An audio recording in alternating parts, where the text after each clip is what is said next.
Hello everybody, this is Rock Kaput, two Germans talking about rock and metal. Today I'm flying solo again. My name is Oliver and I'm going to do an album ranking for my favorite, or one of my favorite bands. I'm talking about LA thrash metal legends Dark Angel, who just a couple of months released their fifth album after a 34-year break. So I thought that's good timing to do an album ranking. Um, I I think Dark Angel, even when they are regarded as veterans and have at least one absolute classic in their catalog, it's a band that isn't talked about that often. There are many thrash metal bands who get way more recognition and attention than Dark Angel, and I think that's a bit unfair. I think they are underappreciated because their first four albums, I think, are good to great, especially their fourth album, I think, is way underappreciated. To me, that's a classic on the level of their Darkness Descends, I think. But we'll get to that in a while. Let's just dive into it. And unfortunately, we have to start with the downer, which is their reunion album, which came out earlier this year in September 2025. It's called Extinction Level Event. And yeah, when they said it would come out soon, I was excited. That excitement died fast when I heard the first advanced track. This album was talked about for at least 10 years, I think. Got delayed a couple of times. Then founding member Jim Durkin died in 2023. So that was another hurdle the band had to take. I don't know what happened with this one. Really, it's not a good album.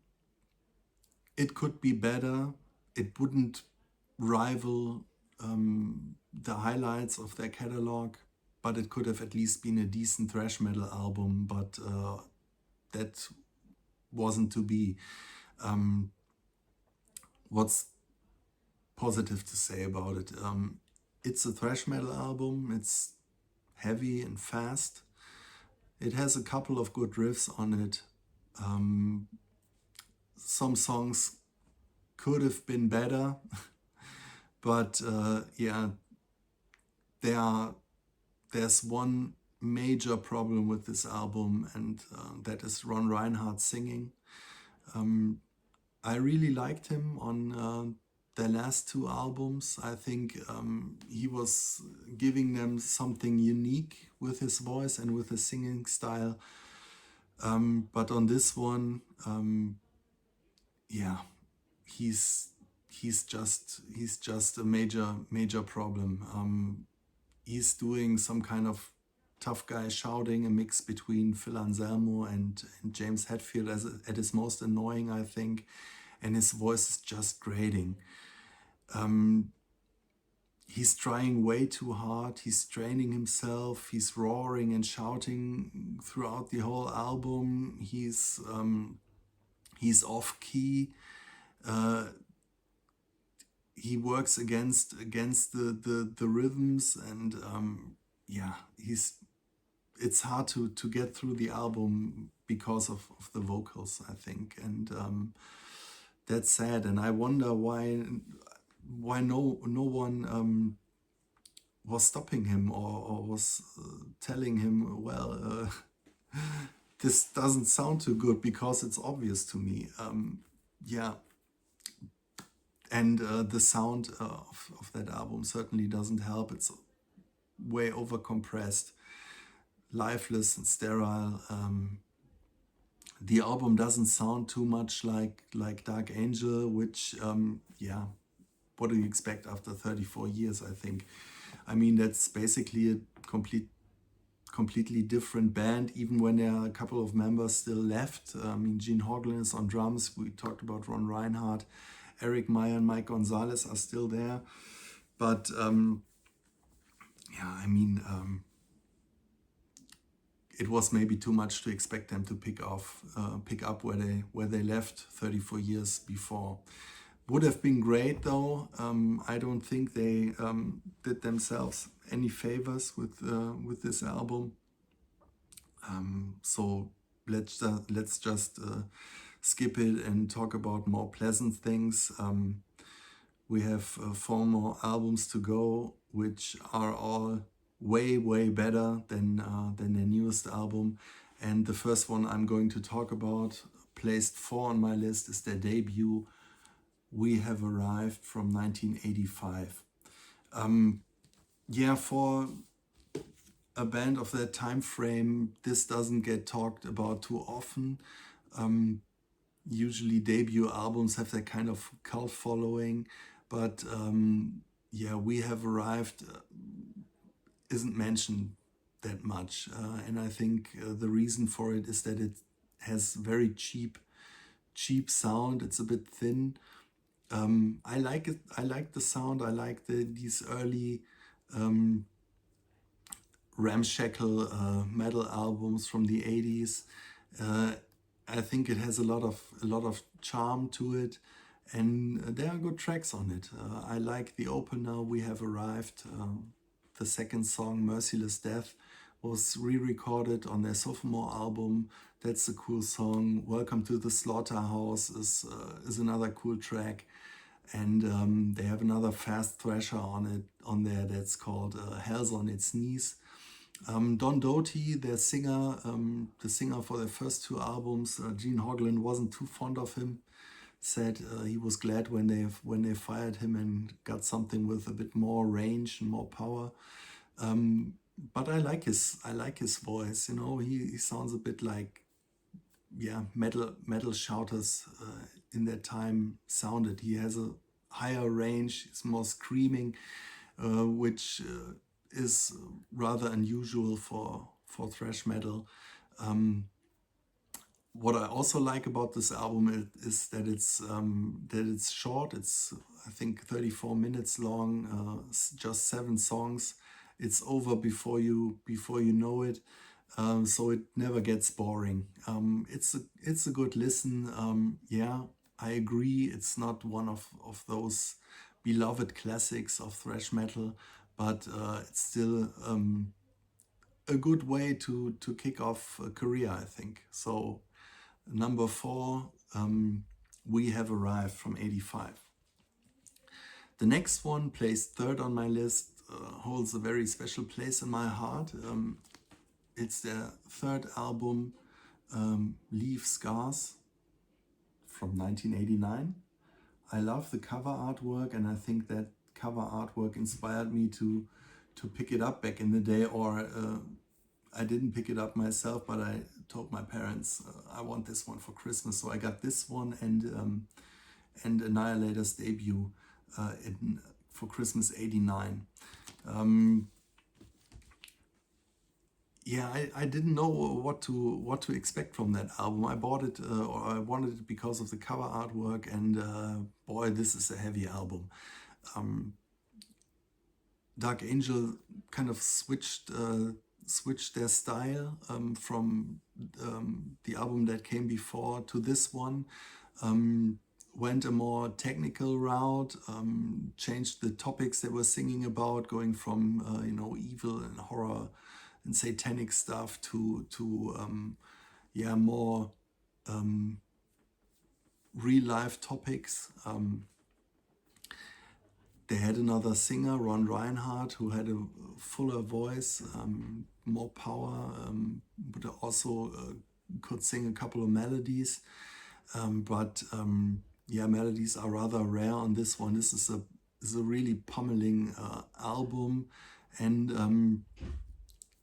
the sound isn't doing it too many favors. It has like 100 riffs per minute, you could say. and the production tries its best to keep up with it, but the guitars are a bit murky, which adds to the sheer power and brutality of this album. It has 9 songs. 2 of those are instrumentals, and there's a cover version of Led Zeppelin's Immigrant Song. So you could say 6 songs. That's not much, but I think it's enough, especially if you're thrashing at this intensity. Great songs on there. It kicks off with The Death of Innocence, which is about a pedophile. Brutal song. I don't know how Ron Reinhardt manages to put this many syllables in a line. The lyrics are very interesting as well. Very complex, fitting to the sound. And there are some other cool songs. I love No One Answers. I think this is the strongest song on that album. The title track, Leave Scars, is pretty cool as well. And there's another song I like. Never to Rise Again. That's a super heavy song as well. So yeah, I think this album is totally underappreciated and undervalued. You rarely read about this one. If you want an album that you don't have to share with everybody else, go give this one a listen and try to pick it up. I think you won't be disappointed if you like really, really heavy thrash metal. And that goes for the next album, the number 2 in my list as well. It's the follow-up to Leave Scars. The last album from the original run of Dark Angel, it came out in 1991, and it's called Time Does Not Heal. It's over an hour long, so it's a double album with nice gatefold with lyrics printed inside. And it was marketed as having, I think, 252 riffs or something like that. And Gene Hoglan said, well, that's true. I didn't count it, but this is a very technical album. 9 songs, 64 minutes. So you get songs ranging from 6 to 9 minutes. Most of them are really long and have 1,000 parts and amazing riffs, great melodies, great lyrics as well, very original, very brainy, you could say, yeah. And it's also an album that, it got good reviews back then, but it hardly made a dent. You don't hear too many people praising it today, although it is totally deserving of praise, because I think it's the last truly great thrash metal album of that first period, from 83, Kill 'Em All, to 91. It's sad that Dark Angel split shortly afterwards, because they were firing on all cylinders on that one, and that would have been deserving of a sequel, I think. And what we got after 34 years of waiting isn't worthy of that album. Really great one. I will give you a couple of tracks you could try out. Title track, Time Does Not Heal, is superb. The New Priesthood is a real banger. I love that one.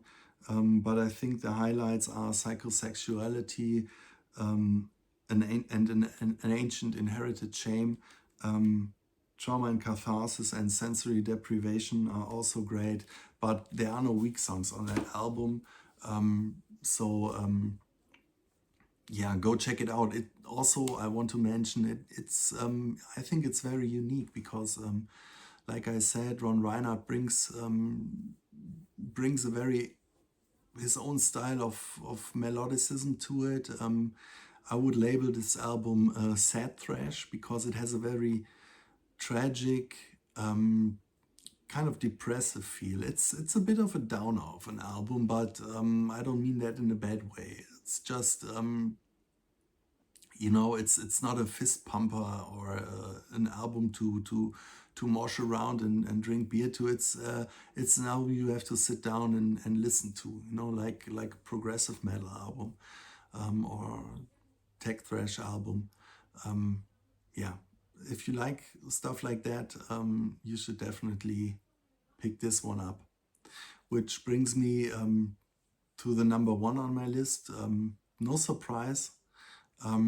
I had thought about switching it up and put Time Does Not Heal on the number one spot, but I think that their classic is deserving of that spot. Of course, it's Darkness Descends from 1986. I remember getting that album. It took me a while to get my hands on it. Back in the early 90s, there was no internet. You couldn't read up on discographies. Of course, you couldn't listen to any music on the net like you can today. So it took time to find albums, to realize those albums existed in the first place. And it took me, I don't know, maybe a year or something like that, or 2 years, from knowing about this album and its place in thrash metal history, to finally having it in my hands. And I remember how happy I was when I finally found it and couldn't wait to get home and put it on my record player. And when I did, I totally fell in love with it. I think it rivals Slayer's Rain in Blood in intensity, one of the very few albums that managed this feat. Its atmosphere reminds me a bit of Hell Awaits. It's a very evil and rough sounding record. If you listen to it very loud, it will take your head clean off. I mean, it's just a furious album verging on the edge to death metal, I think. Very intense lyrics about horror and hell and Satan and death and whatnot. And a lot of iconic tracks. I mean, the title track is about Judge Dredd. Then you have The Burning of Sodom, which is a great song. Hunger of the Undead, the re-recording of Merciless Death, I mentioned it already. I love the title of Death is Certain, Life is Not. Black Prophecy is about 9 minutes long, totally epic, dark track. And I think my favorite is the closer of the album. It's called Perish in Flames, which is all bets are off, straight up 4-minute thrash metal rager, just in your face, fast, total headbanger. I love that song. Deserved classic, but still, even if it has this place in thrash metal history, I think it could be praised even more often. So yeah, go check those records out. Give Dark Angel a chance if you don't know them. Let me know what you think about their records. Maybe you even like Extinction Level Event, who knows. Give me your comments, give me your list, thumbs up or your subscription. I hope you enjoyed my video. And I also hope we will see each other soon. Bye.